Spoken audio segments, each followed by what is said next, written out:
So this machine is our mounting strip tester. It will test, measure, straight line pull out of lag screws, and what we'll see in our digital readout will be the peak pressure or force in pounds. The same setup with the eye bolt screwed into the mounting strip is the same way you'd use lag screws to the mounting strip as our floats. Go,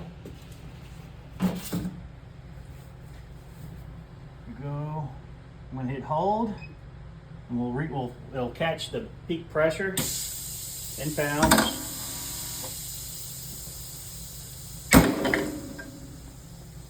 Over 580 pounds.